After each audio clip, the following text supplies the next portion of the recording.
Buenos días, hermanos. Buenos días, buenos días. Qué bueno estar acá un domingo por la mañana, como te digo regularmente los domingos por la mañana, porque qué bueno estar acá. Yo quiero pedirte que abras tu Biblia. Vamos al libro de Lucas. Fíjate, vamos al libro de Lucas. Te voy a llevar al libro de Lucas porque luego te voy a sacar del libro de Lucas, pero vamos al libro de Lucas. Y quiero pedirte que saludes a la persona que tienes a la par. Dile buenos días, ¿verdad? Dile te invito a desayunar a la salida de acá. Esa es la forma correcta de saludarnos los unos a los otros. Y sí, puedes decirle mamá, llévame a comer, decirle a la salida que a Lucas capítulo, vamos a Lucas capítulo 23, Lucas 23. Fíjate, estamos en el proceso de estudiar el evento de la cruz, todo lo que está pasando en la cruz. Y yo creo que al llegar a lo que estudiamos la semana pasada y tratando de entender el perdón, la semana pasada estábamos hablando del perdón de la cruz, de este dicho de Jesús: perdónalos, Señor, porque no saben lo que hacen, en el entorno propiamente de todo lo que él está sufriendo. Y uno dice, pero ¿por qué dice esto, verdad? ¿Cómo es que alguien es capaz de perdonar de esa forma? Yo no sé si tú saliste de aquí la semana pasada con el sabor de decir, yo quisiera perdonar, pero a veces me cuesta perdonar. Me cuesta perdonar especialmente aquellos que me han hecho un daño, que me denigran, como vimos la semana pasada, o incluso aquellos que se doblegan, que fue una de las cosas que aprendimos. Hay algunas personas que sí reconocen sus errores y que nos piden perdón, pero aún así a nosotros nos cuesta perdonar. Pero esta actitud de Jesús y luego el ladrón, el malhechor que le dice, acuérdate de mí cuando vengas en tu reino, y él le dice, de cierto estarás conmigo en el paraíso. Esta disposición de Jesús de decir, ok, yo te doy la entrada. Estas dos, fíjate, fueron dos de los últimos 7 dichos de Jesús.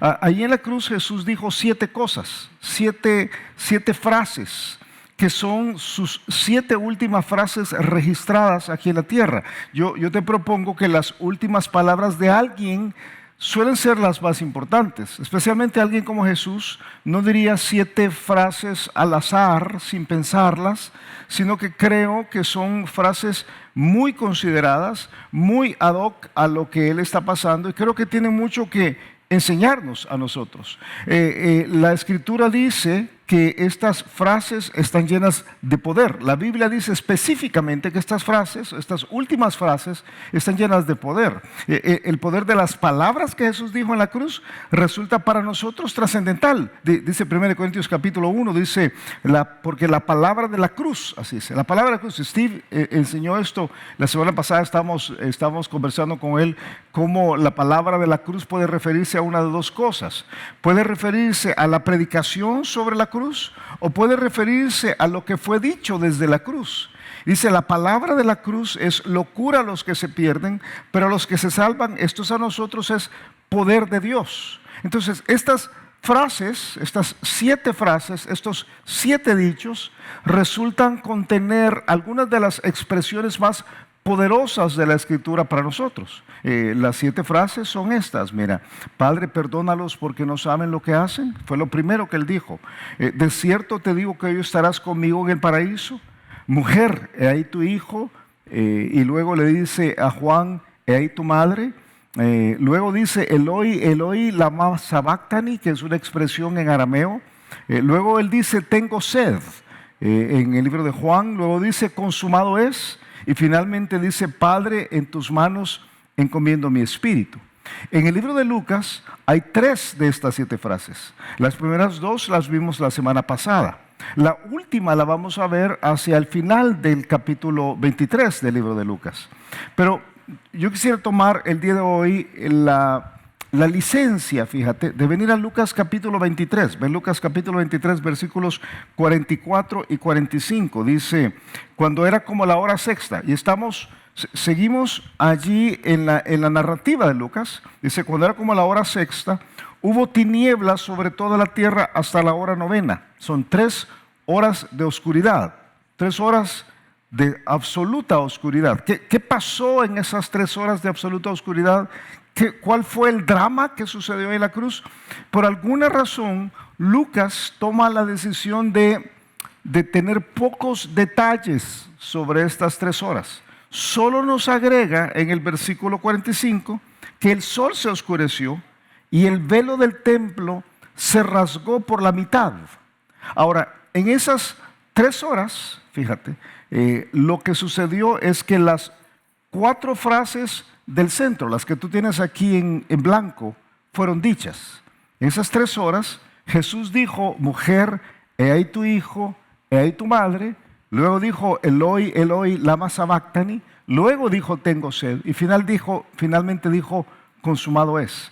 Yo quisiera tomar la licencia el día de hoy de dar doble clic, si puedo decir así, a Lucas capítulo 23, versículos 44 y 45, y abrir los otros evangelios, y que terminemos de entender todo lo que sucedió en la cruz, y entonces escaparnos un poquito del libro de Lucas, ir a Juan capítulo 19, a Marcos capítulo 15, y tratar de entender qué aprendemos de Jesús en la cruz para nuestras relaciones personales, porque lo que vas a ver, que igual que lo que vimos la semana pasada de la capacidad de Jesús de dar perdón en un momento tan crítico, en estas otras frases hay algunas verdades para nosotros que son descomunales, y yo creo que vale la pena dejar el resto del desarrollo del pasaje para la siguiente vez que abramos Lucas, e ir a los otros trozos. Entonces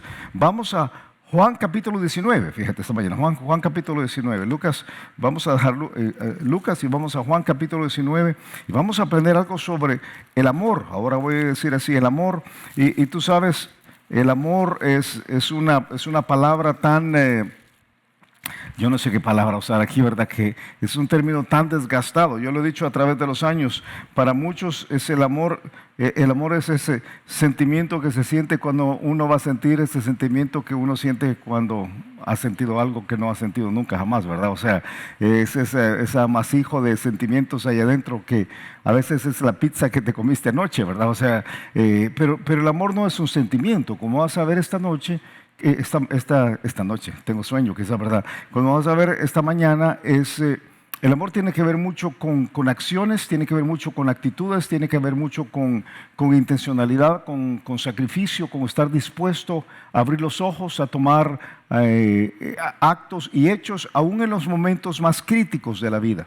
El amor se manifiesta sin importar lo que esté pasando. El amor, voy a plantearte, es intencional, es muy intencional. No pasa porque te nace. Me gustó algo que dijo Steve en la noche de viernes cuando estábamos respondiendo preguntas. Él dijo: si a la carne nunca nos nace nada, a mi carne nunca le nace hacer nada bueno. Si yo espero que a mi carne le nazca amar, yo nunca voy a amar, porque no hay nada bueno que nazca de la carne, sencillamente. El amor entonces tiene que ser muy intencional, y puede suceder aun cuando alguien está en la cruz. Lo que vamos a ver en Juan capítulo 19 pasa precisamente después de todo o en medio de todo lo que hemos aprendido, ¿verdad? Jesús está flagelado, en la corona de espinas, ha arrastrado el madero de 90 y pico de libras, ¿verdad? El travesaño, el patíbulo ha sido colocado en la cruz, está levantado, le está costando respirar, se está ahogando literalmente, se está desangrando, todo lo que hemos visto. Pero allí, en esa condición, en esa crisis, si puedo usar ese término, sin ir a la parte más liviana del pensamiento, Él encuentra cómo amar. Fíjate, el amor verdadero se muestra en la calidad de tus relaciones, y la calidad de tus relaciones se evidencia en la crisis. Es fácil amar cuando todo va bien. Es fácil amar cuando tienes buen trabajo y buena salud y tienes dinero suficiente y hay tiempo suficiente y todo. Ahí es bien fácil amar, pero el amor verdadero se evidencia cuando las cosas son críticas. Es muy curioso porque vas a encontrar que el amor es de dos vías. Vas a encontrar que ahí en la cruz no están todas las personas. En la cruz están unas pocas personas junto con Jesús.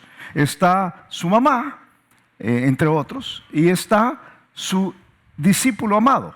Está María y está Juan. Es curioso que no están todos los demás. No está Pedro. ¿Tú te acuerdas de Pedro? Pedro que le dijo, yo iré contigo hasta la muerte. Pues Pedrito, a saber dónde está, ¿verdad? En este momento, Pedrito está escondido detrás de alguna roca en algún lugar, porque a veces uno es bien fácil para hablar, pero allí no está presente. Pero tanto María y Juan le van a amar como Jesús les va a amar. Vamos a aprender que Proverbios capítulo 17, versículo 17 tiene dos vías. Cuando escuchamos que en todo tiempo ama al amigo y es como un hermano en tiempo de angustia, a veces pensamos que en todo tiempo malo mío me ama mi amigo. O sea, yo estoy pasando por una circunstancia difícil, entonces mi amigo me ama. Yo estoy en el hospital, entonces mi amigo me ama. Yo estoy en bancarrota, entonces mi amigo me ama. Y es cierto, hay una parte del amor que se manifiesta cuando yo estoy pasando un tiempo difícil.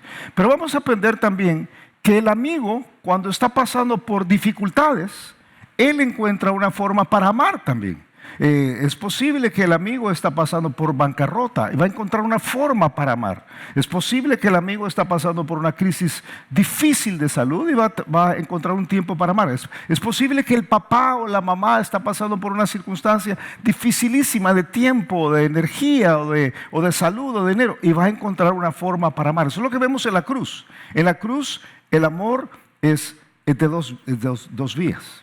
Ahí vas a encontrar que a los pies de la cruz nos llama la atención la compañía que está ahí.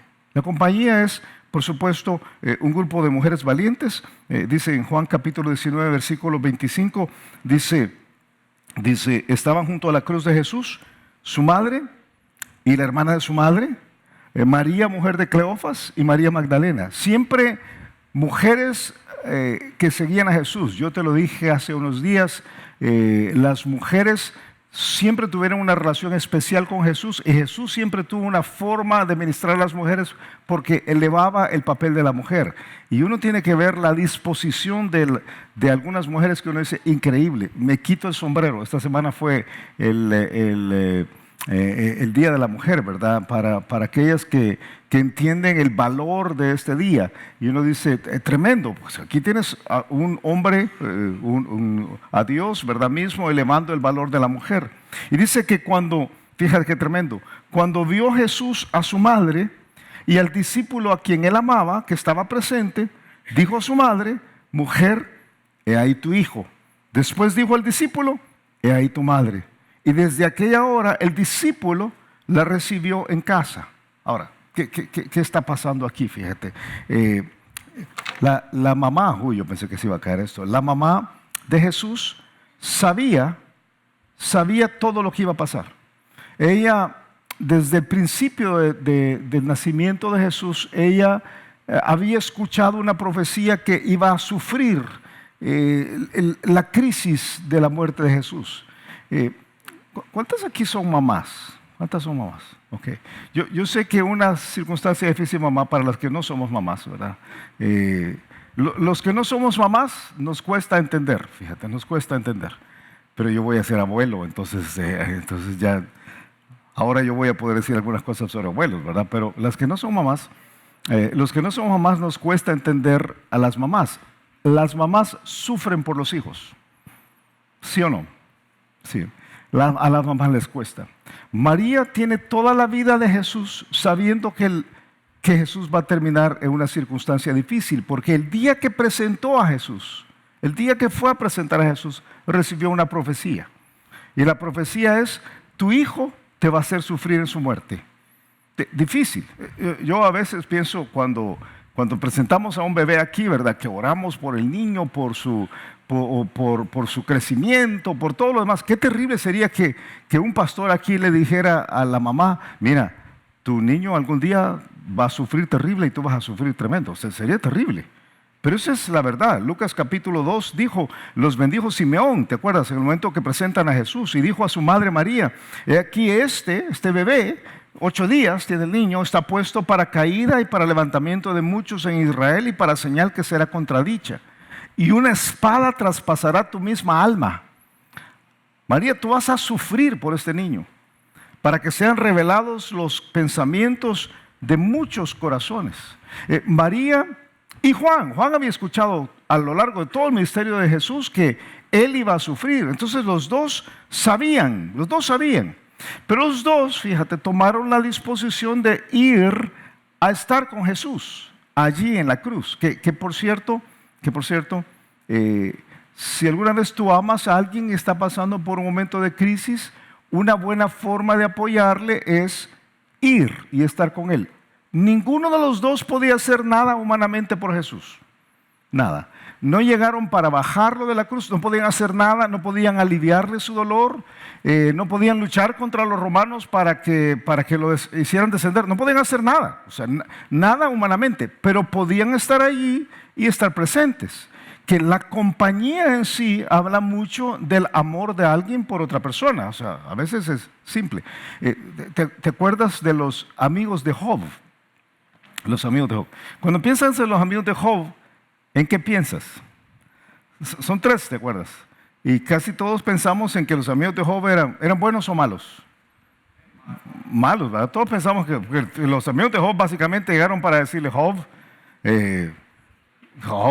la regaste, ¿verdad? La embarraste, ¿verdad? Qué barbaridad, Job. Tú andas mal con Dios. Pero te voy a decir algo de los amigos de Job. Los amigos de Job comenzaron bien. Los amigos de Job hicieron lo que nadie más hizo cuando Job entró en la crisis. Job capítulo 2 dice, hablando de los amigos de Job, 3 amigos de Job, Elifaz temanita, Bildad suita y Sofar namatita, luego que oyeron todo este mal que le había sobrevenido, vinieron cada uno de su lugar, porque habían convenido en venir juntos para condolerse de él y para consolarle. No vinieron para decir un montón de cosas. Dice el versículo 3, así se sentaron con él en tierra por 7 días y 7 noches, y ninguno le hablaba palabra, porque veían que su dolor era muy grande. A veces es todo lo que hay que hacer. Estos vienen, se sientan con él 7 días, 7 noches, calladitos, porque como le dijo el payaso a ellos, ¿verdad? Calladitos se ven más bonitos, ¿verdad? Qué barbaridad. Pero a veces la compañía es todo. Es lo que hace en este caso María y Juan. Están delante de Jesús, están acompañándolos y porque el amor a veces se muestra por la simple compañía. Ahora, lo que es tremendo es que Jesús, y ahora te puedes imaginar qué habrá sentido Jesús. Jesús que se está desangrando, que está agonizando, dice el versículo 26, dice que vio a su madre. Y vas a ver aquí el cuidado, porque la expresión aquí, ver, utiliza un término en el idioma original que implica ver con claridad y asombro. Implica abrir los ojos de manera sorprendente. Eso es lo que dicen los estudiosos del griego. Dice que él está agonizando, y cuando divisa a su mamá, cuando percibe que su mamá está ahí, mi mamá, ¿verdad? Es lo que dice. Él ve que está ahí, y ve que está ahí Juan. Entonces le dice, versículo 26, mujer, he ahí tu hijo. Ahora, alto, pausa, una expresión aquí interesante. ¿Por qué no le dice mamá y no le dice madre? Aquí te voy a dar un par de trozos de información que son interesantes llevar en una cultura que está tan asociada con la Virgen María. María, y lo hemos estudiado en otras ocasiones, María es una mujer que la Biblia dice que debe ser llamada bienaventurada por las generaciones. Es lo que dice el libro de Lucas. Es una mujer especial. Ella misma dice, el ángel le dice que es llena de gracia. Ella misma dice que necesita un Salvador. Ella dice, yo necesito a un Salvador. Entonces, mucho de lo que se ha tejido alrededor de María no es bíblico, y tenemos que tener mucho cuidado, pero es muy llena de respeto. Alrededor de María se dice ahora una doctrina fuerte, que es la madre de Dios. No hay nada en la Biblia que diga que Dios tiene madre. Dios no tiene madre. Ella fue la mamá terrenal de Jesús. Y de una forma curiosa, fíjate, si tú agarras los evangelios y lees Mateo, Marcos, Lucas y Juan, Jesús nunca le llama mamá y nunca le llama madre en ninguno de los evangelios. Nunca. De hecho, las únicas 2 ocasiones en las cuales se refiere a ella directamente En los evangelios dicen que ella es su mamá, pero él directamente nunca le llama. Las únicas dos ocasiones en las cuales él se refiere a él directamente están en el libro de Juan. Pero Juan enfatiza la deidad de Jesús. Entonces, en las dos ocasiones, que es al principio del libro de Juan y al final del libro de Juan, él le llama mujer, mujer. Y él está diciendo, yo soy Dios, tú eres humana, eres mi madre terrenal, pero yo soy Dios, tú eres humana. Y le dice, yo voy a cuidar de ti, porque tengo una relación contigo. Hay un cuidado ahí, ¿verdad? En medio de su crisis, fíjate qué tremendo. Entendiendo que Él es Dios, dice, yo voy a cuidar de ti, yo voy a honrar lo que Dios me pide a mí que haga. Él va a decir, honra a tu padre y a tu madre. Entonces yo voy a hacer lo que me toca hacer a mí. Creo que ese es el amor. El amor es entendiendo que yo estoy pasando por una crisis. No voy a dejar de cuidar por aquellas relaciones que Dios me ha pedido que yo cuide, ¿verdad? Porque para que tus días se alarguen en la tierra que Jehová tu Dios te da. Proverbios capítulo 23, oye a tu padre, aquel que te engendró, y cuando tu madre envejeciere no la menosprecies. A mí me impacta porque Jesús pudo haber dicho, ahí está, quien fue mi madre terrenal. Pudo haber pensado esto y dijo, bueno, ahí se queda, yo estoy cumpliendo, estoy sufriendo. No. El amor verdadero, fíjate, en la crisis, encuentra la manera de manifestarse. Yo quiero animarte, yo quiero desafiarte, porque a veces pensamos, es que yo estoy en una crisis, entonces yo tengo el derecho de tomarme el permiso de no manifestar el amor. Pero el amor genuino se manifiesta aún en la crisis. Ahora, ¿por qué se la dejó a Juan? Porque lo que básicamente le dice es, Juan, adóptala. Eso es lo que le dice. No es María adopta a Juan, es Juan adopta a María, eso es al revés. Yo te la encargo. Y a saber si lo habían hablado antes o si Juan dijo, ¿qué? ¿Verdad? No sé, no sabemos.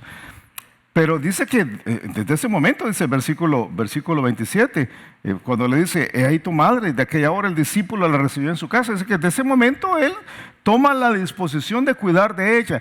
¿Por qué no se queda con José, su esposo? Muy probablemente José había muerto en este momento, la Biblia no lo dice.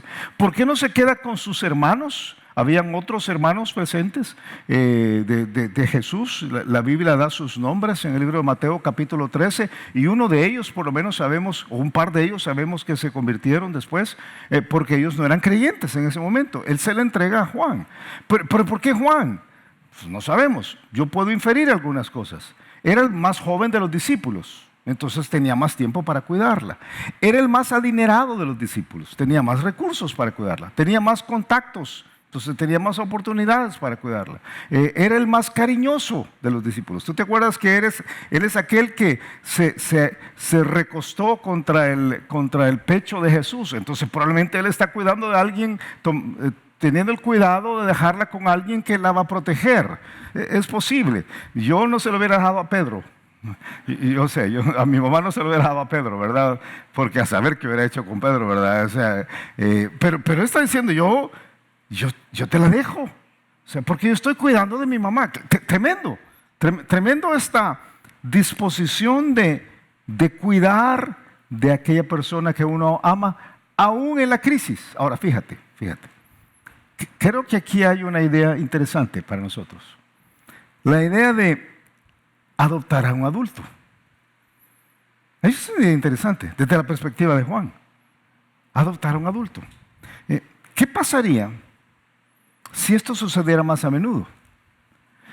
¿Qué pasaría si las Marías de nuestro tiempo tuvieran más Juanes disponibles? ¿Qué pasaría? Porque yo te propongo que hay más Marías y hay más Juanes. Por cierto, ¿cuántos años tenía María en ese momento? No sabemos. Podemos inferirlo. María era una joven, muy jovencita cuando Jesús nació. Quizás 14, 15, 16 años, muy jovencita. Entonces en este momento no está tan mayor desde nuestra perspectiva de la vida, ¿verdad? tiene 50 años, 51 años. No te la imagines viejecita, por favor. O sea, ¿verdad? Porque los de 50 no están viejecitos, ¿verdad, hermanos? ¿Verdad? Entonces, algunos dicen, no, hermano, de ninguna manera, ¿ok? Hay algunos jovencitos dijeron, cómo no, cómo no, cómo no. Pero no está tan mayor. Pero la idea es muy buena. La idea es muy buena porque yo te propongo que la soledad es un mal enorme entre los adultos mayores. En el tiempo de Jesús tenía implicaciones sociales descomunales. 1 Timoteo dice que la viuda, la que ha quedado sola verdaderamente, la que no tiene esposo, pero no tiene hijos y no tiene nietos, está en un lío descomunal. Pero en nuestro tiempo es igual. La soledad es terrible. Yo estaba leyendo unos artículos sobre la soledad y el aislamiento social como factores de riesgo de mortalidad, por ejemplo. El aislamiento social real y subjetivo, porque son dos tipos. El aislamiento social real es que de plano el adulto mayor está solo. El subjetivo es que no está solo, pero se siente solo. Puede vivir en una casa con un montón de personas, pero se siente solo. Dice, el aislamiento social real y subjetivo se asocia con un aumento del riesgo de mortalidad temprana. Dice el estudio de Brigham Young University y da los siguientes resultados. La soledad, el aislamiento social y vivir solo lleva un promedio de 29, 26 y 32% de mayor probabilidad de mortalidad respectivamente. No hay diferencia entre el aislamiento social objetivo y subjetivo, es decir, solo basta con sentirse solo. No tienes que estar solo, o sea, tú puedes tener a alguien en tu casa viviendo contigo, pero si le haces sentirse solo, es como que estuviera viviendo solo. Eso es lo que dice el artículo. Dice, la gente mayor que está sola tiene un 50% más de posibilidades de morir de forma prematura que aquellos que mantienen lazos sociales. Uno de los grandes indicadores de malestar es la vejez, es el hecho de estar solo. Y los estudios muestran claramente que la soledad puede llevar a la depresión, trastornos de ansiedad y trastornos psicosomáticos, es decir, el cuerpo se enferma. Además, muchas personas que están solas arman cuadros hipocondríacos porque la única manera que encuentran de armar redes sociales es a través de la enfermedad. O sea, tú dices, mire, mi abuelita todo le da, fíjese. Y el otro día vimos una película que la señora tenía tal cosa y al día siguiente ya tenía mi abuelita tenía lo mismo. Y entonces, ¿por qué es esto? Porque la única forma de conectar con otras personas es sintiéndose enferma, porque se siente sola o se siente solo.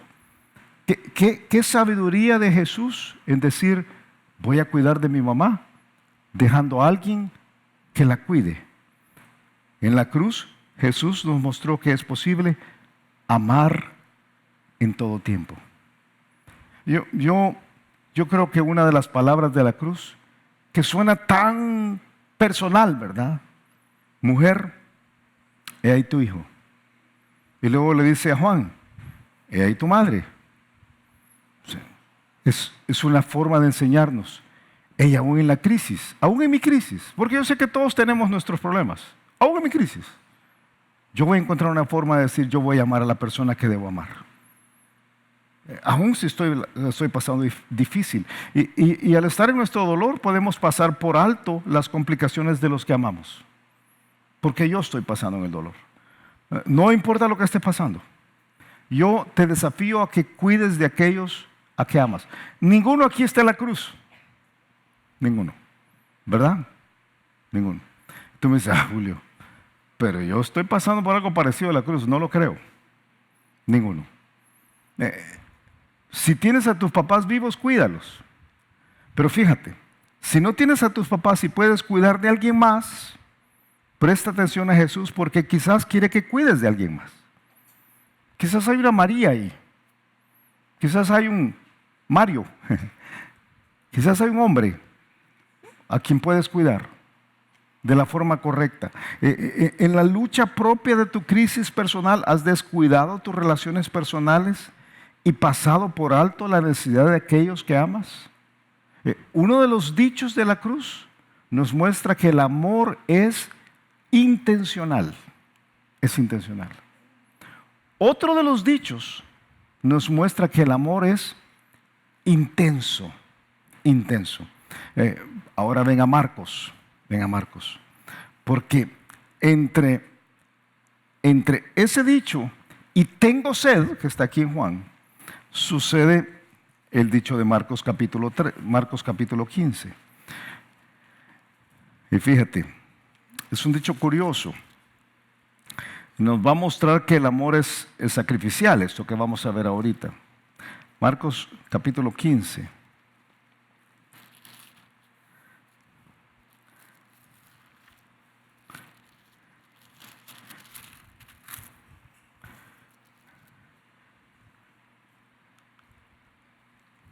Marcos 15:34.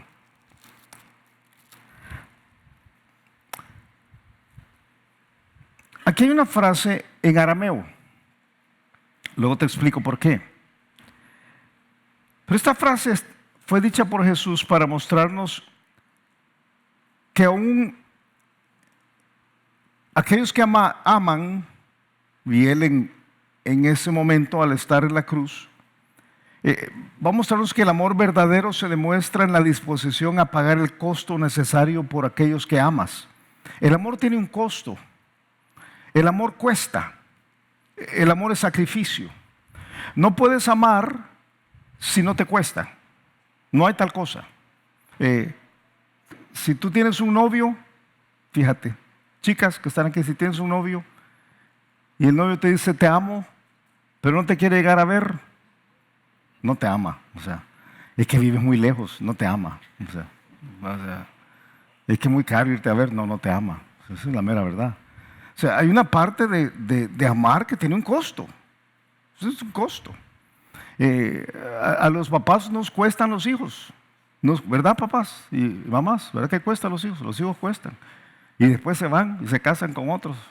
Qué bárbaro, ¿verdad? Que se vayan ya mejor, ¿verdad? O sea, pero sí, los hijos cuestan. O sea, todo cuesta. Jesús va a decir en la frase que vamos a leer ahí en Marcos capítulo 15, versículo 34, el clamor. Él va a declarar el costo. El costo es tremendo. El costo, sin embargo, vamos a ver que el costo vale la pena. El libro de Hebreos dice que Jesús, que nosotros debemos tener los ojos puestos en Jesús, que es el autor y consumador de la fe. Y mira esta frase que le hemos leído tantas veces. Dice, el cual, por el gozo puesto delante de él, sufrió la cruz. Pues hemos estado estudiando la cruz y hemos visto lo que él sufrió. Pero dice que él sabía lo que iba a pasar. Él sabía lo que iba a pasar en la cruz. O sea, nada de lo que hemos estudiado fue sorpresa para Jesús. O sea, cada golpe, la barba que le arrancaron, las espinas que le pusieron, la lanza en el costado, los clavos en las manos, los clavos en los pies, las escupidas, toda la parte emocional que hemos visto, el desgaste físico, los látigos, todo. Nada fue sorpresa. ¿Por qué lo hizo? Y alguien diría, por amor. Sí, el amor es la motivación. Pero él tenía algo que estaba haciendo. Él tenía una razón por la cual estaba haciendo. Dice, al final de todo había un gozo. O sea, él quería lograr algo. Al final de todo Jesús dijo, valió la pena. Esto valió la pena. Eso es lo que dice Hebreos. Por el gozo puesto delante de él, sufrió la cruz. Ok, ¿cuál fue el pago que él tuvo que dar? Y la expresión del pago es el cuarto dicho. El cuarto dicho, yo te he dicho hasta este momento, el primero fue, Padre, perdónalos porque no saben lo que haces. El segundo es cuando le dijo al ladrón en la cruz, le dijo, de cierto te digo que hoy estarás conmigo en el paraíso. El tercero fue, mujer, he ahí tu hijo, he ahí tu madre, a Juan. Pero el cuarto está en Marcos capítulo 15, versículo 34. Versículo 33, cuando vino la hora sexta hubo tinieblas sobre toda la tierra hasta la hora novena, ¿te acuerdas? Ahí dimos doble clic en Lucas. Y a la hora novena Jesús clamó a gran voz diciendo, Eloi, Eloi, lama sabactani, o lama sabactani, que traducido es, Dios mío, ¿por qué me has desamparado? Y algunos de los que estaban allí decían al oírlo: mirad, llama a Elías. Y corrió uno y empapando una esponja en vinagre y poniéndola en una caña le dio a beber, diciendo: dejad, veamos si viene Elías a bajarle. Ahora, ¿qué es este dicho? Porque Eloi, Eloi, lama sabactani. Fíjate, yo creo que aún los traductores de la Reina Valera fueron inspirados. Yo creo que en la traducción hay intervención del Espíritu Santo.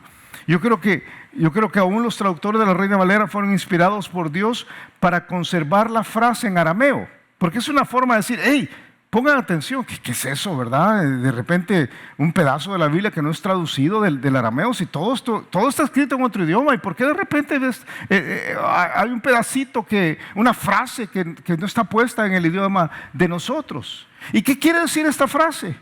¿Y por qué está traducida? También el libro de Mateo dice lo mismo. En el libro de Mateo dice: Elí, Elí, lama sabactani. ¿Por qué es esto?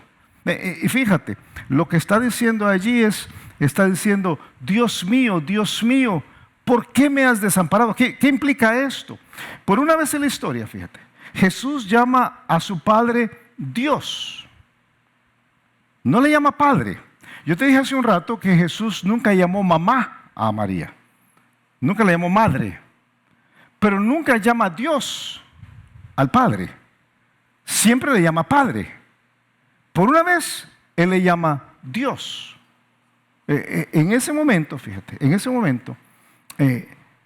Jesús le está diciendo a su Padre: nos hemos separado, me has dejado atrás, estoy sin protección.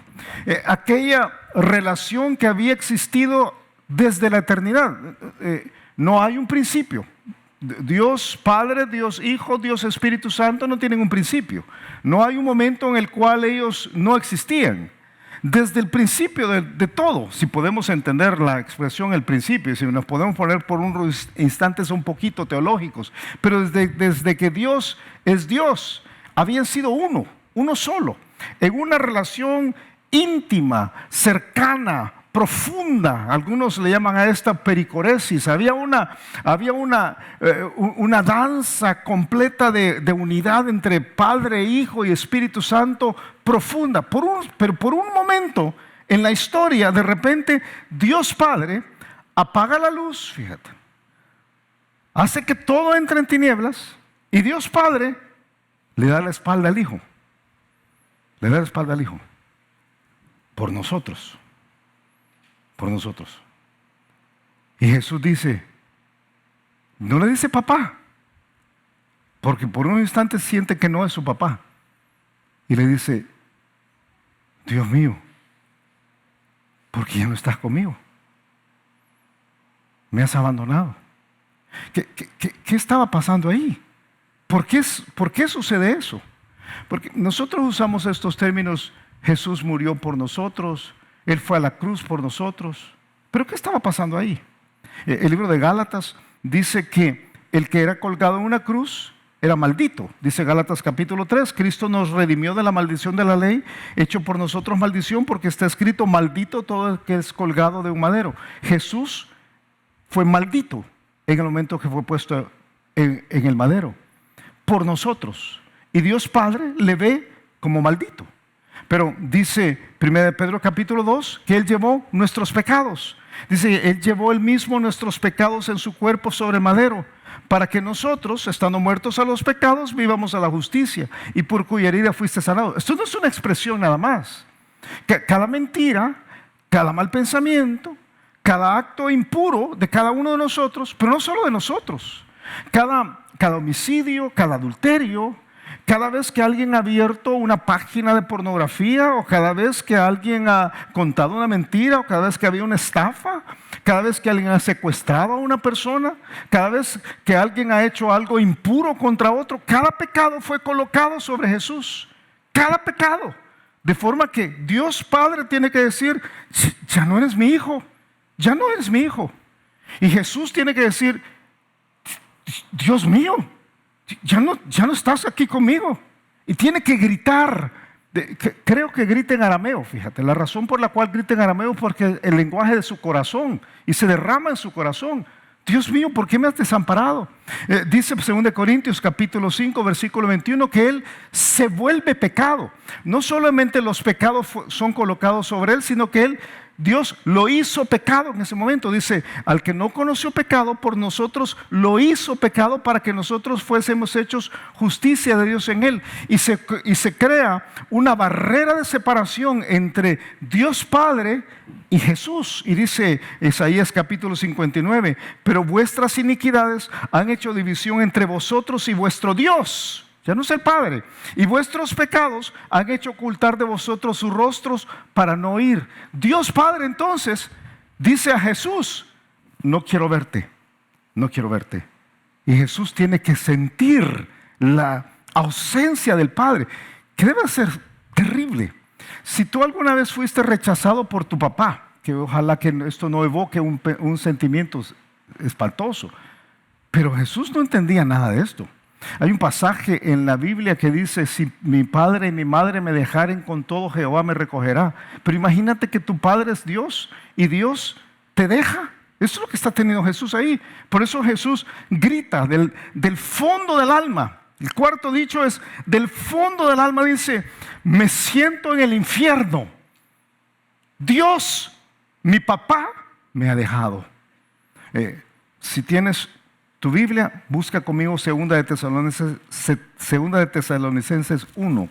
Te voy a enseñar algo sobre el infierno, precisamente. 2 de Tesalonicenses 1, porque sobre el infierno se dice un montón de cosas.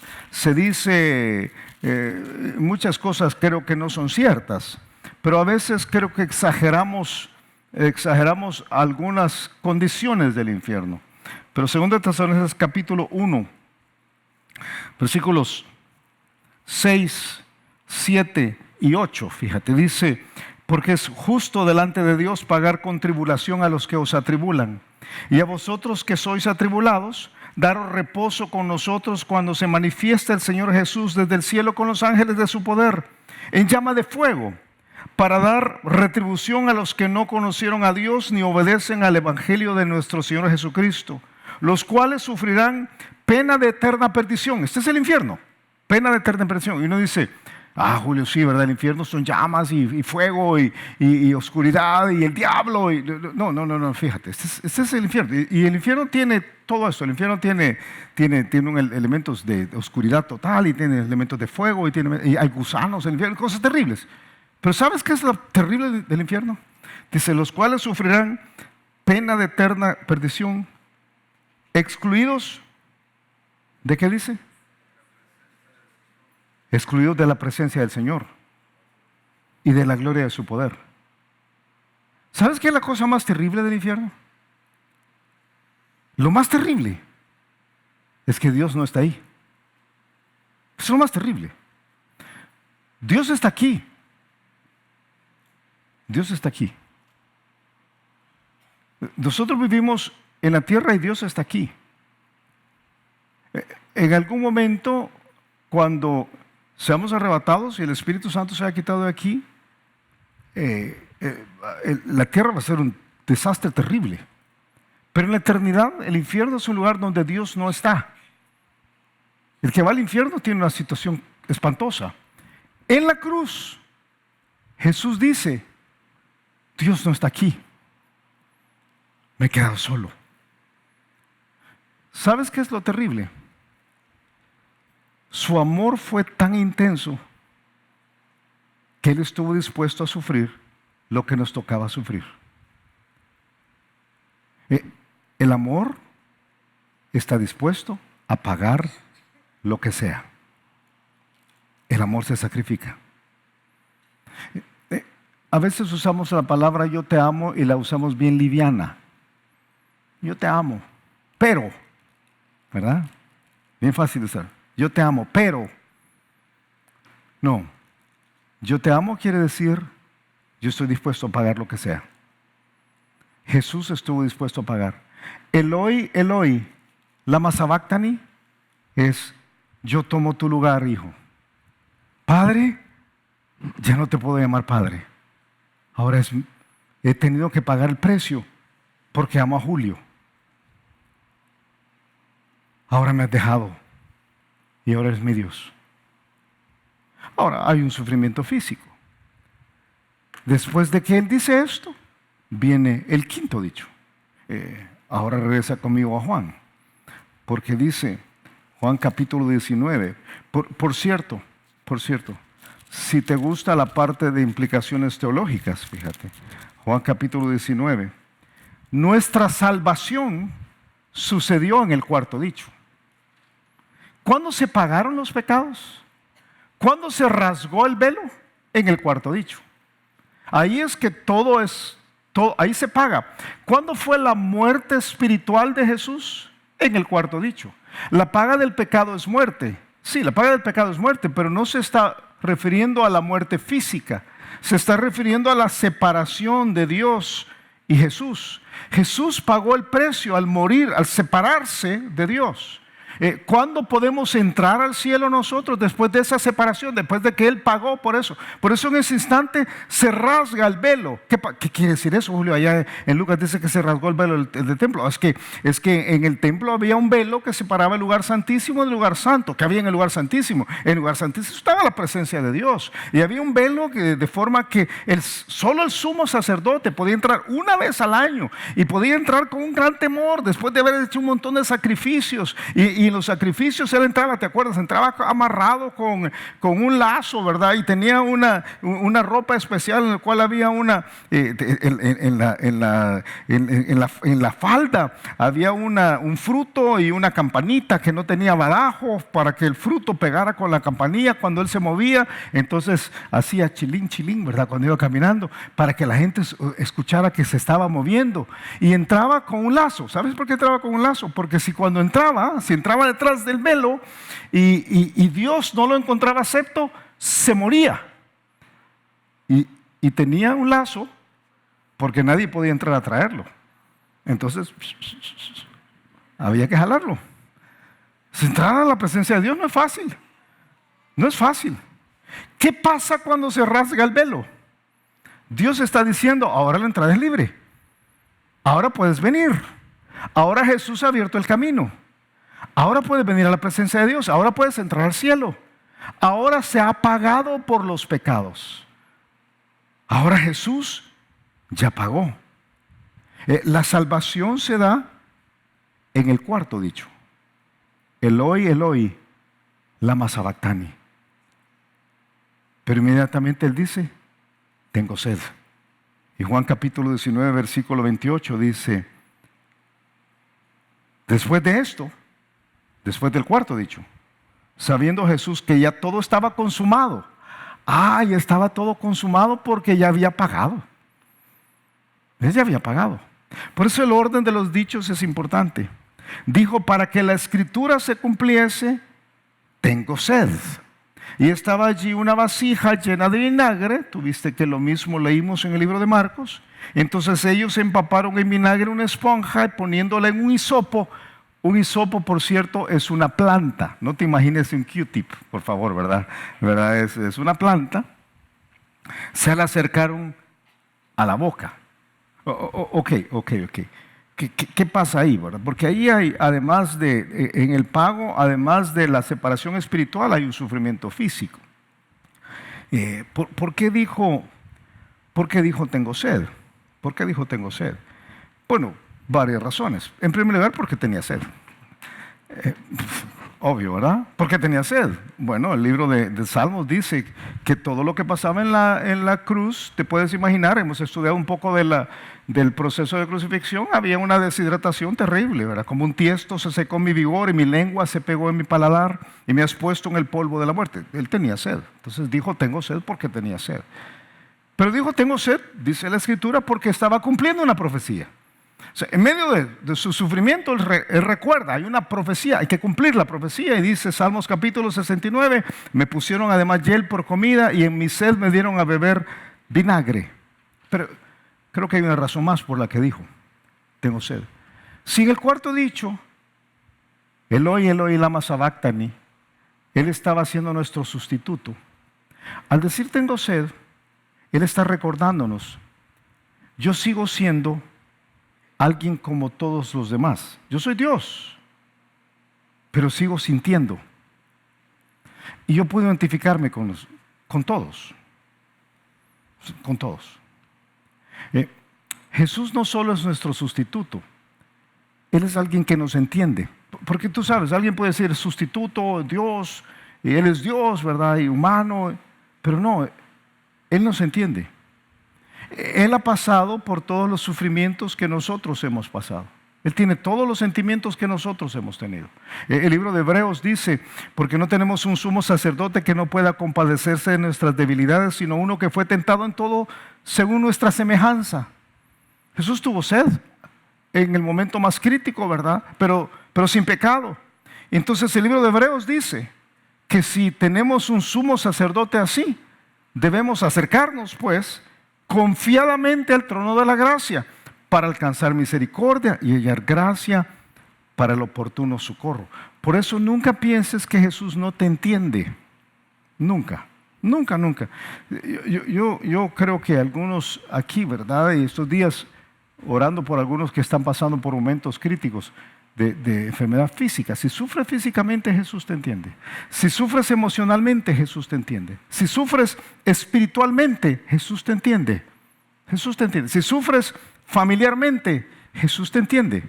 Si sufres económicamente, Jesús te entiende. Si sufres socialmente, Jesús ha sentido lo mismo y te entiende. Cada circunstancia humana, Jesús la entiende. Él es nuestro sustituto que puede pagar por nosotros. Eloi, Eloi, lama sabactani. Pero es alguien que nos entiende. Tengo sed.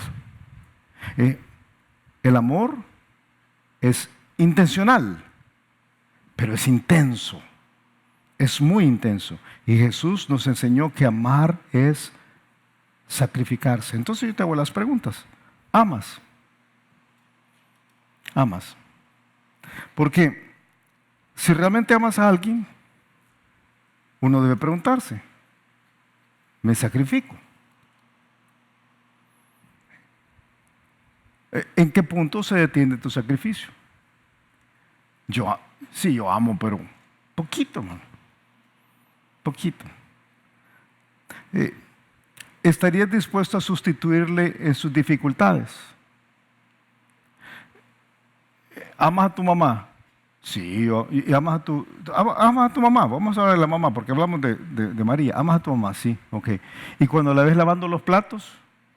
¿La sustituirías en lavar los platos? No, no la amo tanto, ¿verdad? O sea, no. ¿Y cuando la ves cargando las bolsas del súper, joven? No, o sea, no es para tanto. O sea, el amor sustituye a la otra persona. ¿En qué punto dices ya no más y decides que no habrá más entrega personal por él o por ella? Porque el amor es esto, es sustitución. En la lucha propia de tu crisis personal has descuidado la manera en la que expresas tu amor y te has vuelto egoísta porque quizás estás en la cruz, ¿verdad? Quizás tú estás en la cruz y decides yo no voy a amar. ¿En qué punto has dejado de amar?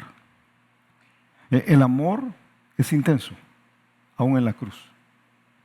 Pero una última cosa que aprendemos de los dichos de la cruz: el amor es intencional, el amor es intenso, y vamos a aprender que el amor es incondicional.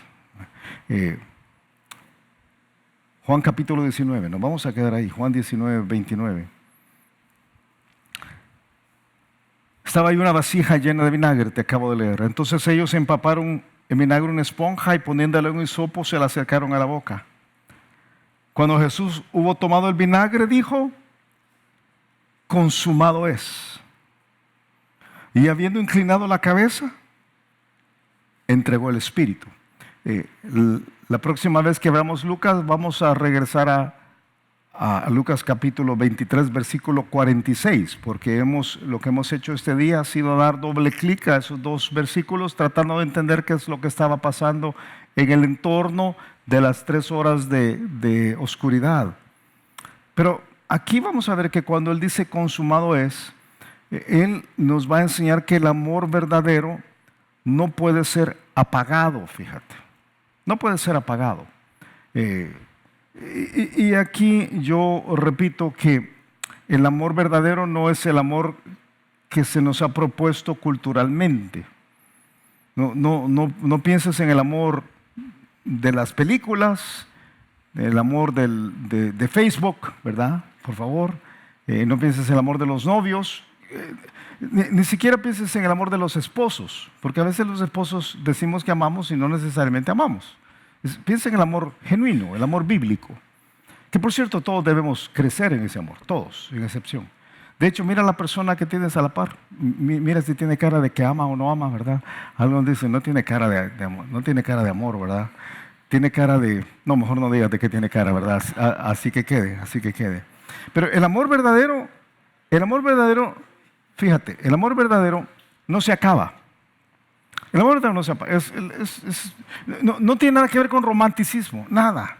El amor verdadero no tiene que ver con chocolates, ni flores, ni diamantes. Ahora, ¿son buenos los chocolates? ¿Son buenos los chocolates? Buenísimo, ¿verdad? Buenísimo. ¿Son buenas las flores? De Jamaica, ¿verdad? En fresco, ¿verdad? Quizás, ¿verdad? Pero son buenas, sí. O sea, algunas cosas son buenas. O sea, esas cosas son buenas. Pero el amor verdadero no se acaba. El libro de Cantares dice que las muchas aguas no podrán apagar el amor, ni ahogarán los ríos. El libro de 1 Corintios dice que el amor genuino nunca deja de ser. Y a mí me da risa porque a veces ponemos estos versículos en alguna tarjetita para una novia, ¿verdad? O para un novio. Pero no, es otro tipo de amor. Es el amor verdadero. Entonces, ese amor es el que dice, consumado es. ¿Qué quiere decir esto? Fíjate. Fíjate el orden de los dichos. Perdónalos porque no saben lo que hacen. Son palabras de perdón. De cierto te digo que hoy estarás conmigo en el paraíso. Mujer, he ahí tu hijo, he ahí tu madre. Eloi, Eloi, lama sabactani. Dios mío, ¿por qué me has desamparado? Yo estoy pagando por todos ellos. Qué terrible, qué tremendo el precio que estoy pagando. Soy como ellos. Tengo sed. Y entonces dice, está pagado. Consumado es, quiere decir, es una expresión económica. Es un término económico. La palabra es tetelestai, es una palabra famosa. Si alguna vez has comprado algo en este país y le han puesto el sello que dice cancelado, es esa palabra precisamente. Quiere decir que lo que tú debías pagar por esa factura ya está pagada. No puedes pagar más. No te pueden cobrar más. Ya está pagado. Si tú regresas a recoger el producto, la persona que te va a entregar el producto no te puede decir, mire, fíjese que me debe tanto, porque ya está pagado. Está totalmente pagado. La expresión de Jesús en la cruz es precisamente eso. Los pecados están pagados. Dios ya no va a cobrar más. ¿Cuáles pecados están pagados? Todos. Todos. Esto algunas personas los confunde. Julio, y cuando yo me convertí, ¿cuáles pecados fueron pagados? ¿Cuáles pecados están perdonados? Los que yo había cometido antes, sí. Y los que voy a cometer ahora, sí. Pero los del futuro no, ¿verdad? ¿Cómo no? Y están pagados. Tú tienes un recibo que dice, consumado es, cancelados. Ah, no, eso no puede ser. Es que todos tus pecados estaban en el futuro cuando Jesús los pagó. Todos. Tú no habías cometido ningún pecado. Todos, absolutamente todos. Está pagado. Y Dios dice, ya está pagado. Sabes, no puedes hacer nada para pagar más los pecados. Nada. Jesús ya pagó por todos. Totalmente, completamente pagados. Pero ¿cómo es eso? Es que el pago fue hecho una vez y para siempre. Eso es lo que Jesús está diciendo. Es Hebreos capítulo 10. Pero Cristo, habiendo ofrecido una vez para siempre un solo sacrificio por los pecados, Él fue literalmente, entró al lugar santísimo, llevando su sangre dentro del lugar santísimo para decir, está pagado. Se ha sentado a la diestra de Dios y nadie puede pagar más. Es una ofensa a Dios cuando yo trato de decirle, Señor, yo vengo a traer más precio por los pecados. Yo voy a pagar más por los pecados. Señor, yo sé que Jesús pagó, pero yo voy a traerte un poquito más. Yo quiero ver si yo le añado un poquito más al pago de Jesús. Quizás si yo doy un poquito más de plata, ¿verdad? Que yo puedo pagar un poco por mis pecados. Tal vez si yo hago un poquito más de servicio, puedo pagar un poco más por mis pecados. Tal vez si yo hago un poco más de ministerio. Señor, si yo dejo de fumar, ¿verdad? Que yo puedo pagar un poco más por mis pecados. Señor, si yo dejo tal vicio, ¿verdad? Que puedo pagar más por mis pecados. Señor, si yo dejo de decir malas palabras, ¿verdad? Que puedo pagar más por mis pecados. Y la respuesta es no. Cancelado es. Ya todo está pagado. Nadie puede pagar más. Está totalmente pagado. ¿Sabes que si tienes a Jesús, no puedes hacer nada para que Dios te acepte más? Y no puedes hacer nada para que te acepte menos.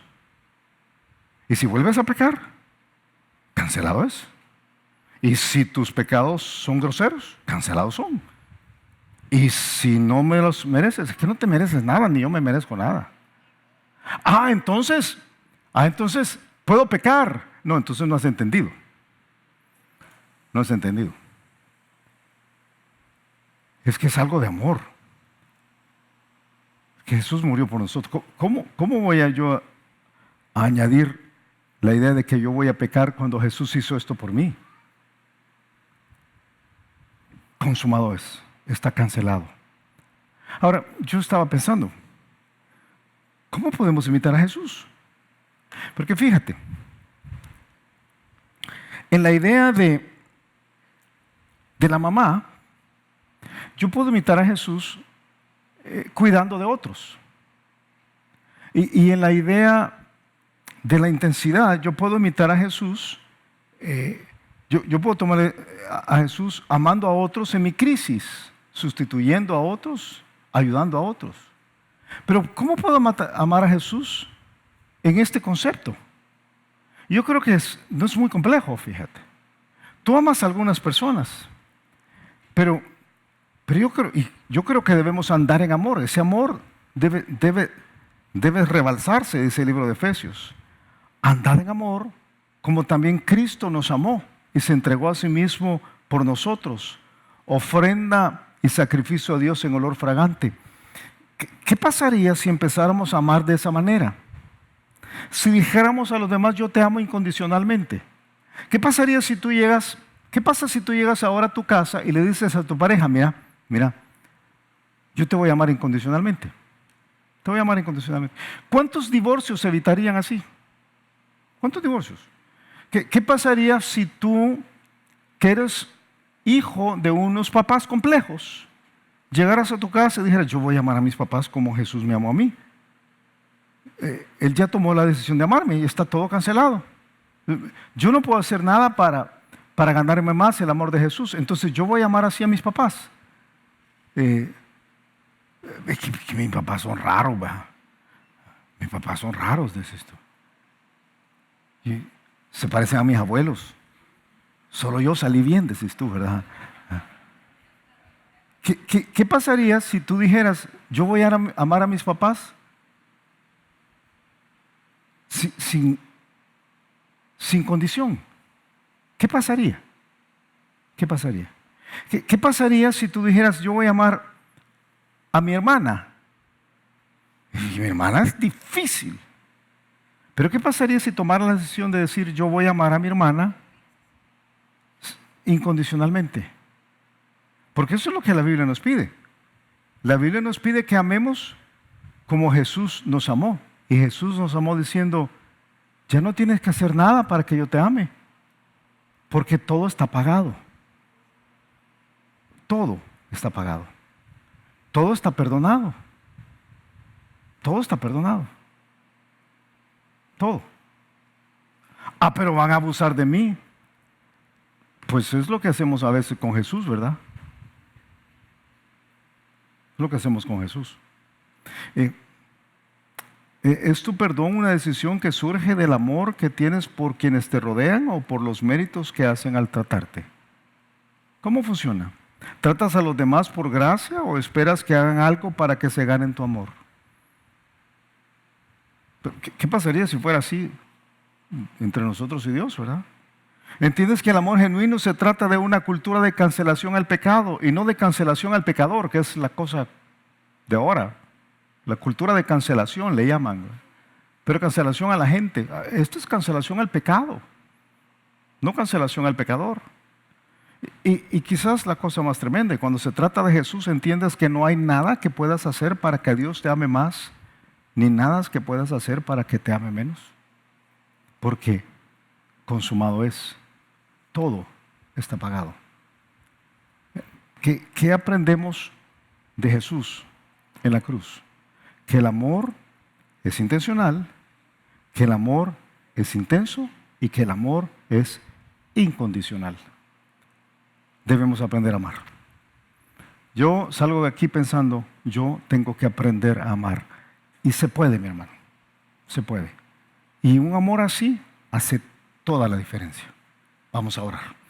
Padre, enséñanos a amar, Señor. Muéstranos donde tenemos que crecer. El ejemplo que Jesús nos dio en la cruz, aún en el momento de crisis, Señor, que en nuestras crisis tan pequeñas comparadas con las de Jesús, las usamos como un argumento para justificar el abandono del amor para quienes están a nuestro alrededor. Yo te pido, Señor, que nos muestres a quienes debemos amar de una manera intencional, intensa e incondicional. Y antes de cerrar, yo quiero invitarte a ti, que estás aquí sin Jesús, o a ti que estás de lejos viéndonos. Si no tienes a Jesús, Él te ama. Te ama, te ha amado intencionalmente. Él fue a la cruz por ti. Te ama intensamente. Estuvo dispuesto a pagar el precio por ti, de separarse de su Padre por ti, por ti. Y Él te ama incondicionalmente. Él ya pagó. Pero Él quiere que tú le recibas en su corazón. La única forma de conectar con Dios es por medio de Jesús. Entonces yo quiero invitarte el día de hoy a que no te vayas de aquí sin tener a Jesús en tu corazón. Dile esto. Dile, si no tienes a Jesús, dile: Señor, yo te abro la puerta de mi corazón. Yo te pido perdón por mis pecados. Te pido que salves mi alma, dile. Te pido que sanes mi alma y que empieces a cambiarme el día de hoy, porque te entrego todo lo que soy, Señor. Te lo pido en el nombre de Jesús. Y con la cabeza agachada, los ojos cerrados, si acabas de orar conmigo y estás aquí en el templo de Miralvalle, yo te pido que lo indiques levantando tu mano. Si estás desde lejos, yo te pido que nos escribas. Levanta tu mano si estás aquí y dices: yo quiero tener una relación con Jesús. Nosotros te damos las gracias, Padre. Nosotros nos ponemos en tus manos, Señor. Lo hacemos en el nombre de Jesús. Amén, Padre. Amén. Antes de pedir a Marky que pase, yo quiero dar un preview de lo que vamos a tener la próxima semana. Estamos comenzando algo que llamamos expansión por la causa. Fíjate, es algo muy de nosotros acá en Vida Nueva. Tú has escuchado estos últimos días de algunos cambios y ajustes que estamos haciendo que tiene que ver con nuestra visión como iglesia. Expansión por la causa, algunos lo han asociado con los retos Cusca y todo esto que está pasando aquí en la construcción del campus nuevo, el campus Cuscatlán, pero no es el campus Cuscatlán. El campus Cuscatlán es apenas una parte del intento de la iglesia de seguir expandiéndonos para alcanzar a otras personas, para llevar el ministerio a muchísimas personas, y algunos sueños que tenemos grandes que quisiéramos compartir la próxima semana. Entonces yo quiero pedirte que saques tus antenas, que nos preparemos la próxima semana. Hubiéramos tenido regularmente un coinonía para compartirte esto, pero no tenemos un lugar donde quepamos todos ahora. Entonces vamos a tomar un tiempo la próxima semana para hacerlo en cada uno de los cultos. Tú puedes ser parte de esto que va a pasar de varias formas, y desde ahí yo quiero decírtelo. Puedes orar ¿verdad? Tres maneras de hacerlo. Orando es una, y vas a escuchar mucho de esto de expansión por la causa, que tiene que ver precisamente con alcanzar a otros, ¿verdad? Mucho de ministerio, mucho de evangelismo, mucho de discipulado, mucho de grupos pequeños. Entonces, orar por esto es algo que puedes hacer. Puedes tomar un tiempo todos los días. Vamos a hacerlo, hablando del Campus Cuscatlán, vamos a hacerlo allí en el Campus Cuscatlán. Vamos a abrir un tiempo de oración constantemente, pero también yo te pido que lo hagas de manera personal, en la parte de la construcción del campus, que es lo que vamos a enfatizar en este momento, es colaborando, ¿verdad? Hemos tenido un par de retos ya, de retos Cusca. Creo que al final va a haber un video, ¿verdad?, de lo que ha pasado hasta este instante.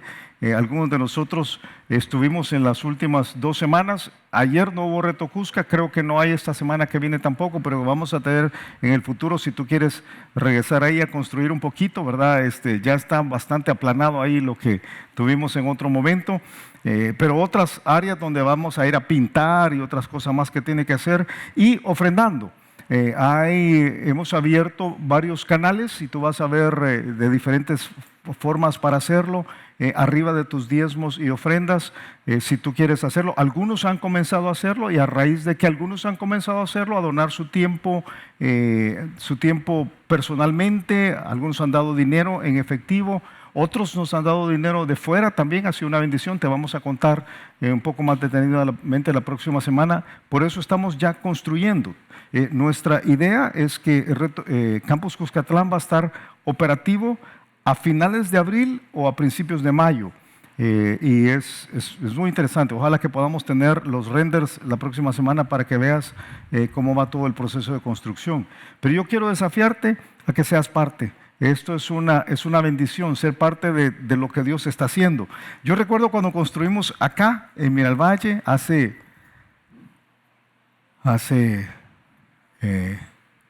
allá en el Antiguo Testamento, no me acuerdo cuándo fue, allá por Malaquías o por ahí fue, ¿verdad? Pero fue hace 28 años quizás, ¿verdad? Por ahí más o menos, 28 años.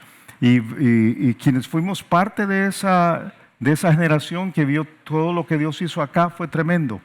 Ahora estamos en otra generación, es otra oportunidad, otra manera de ser parte, y yo creo que es una bendición. Entonces tú vas a escuchar, vas a ver unos sobres diferentes para dar, vas a ver unas plataformas diferentes para escuchar, para dar.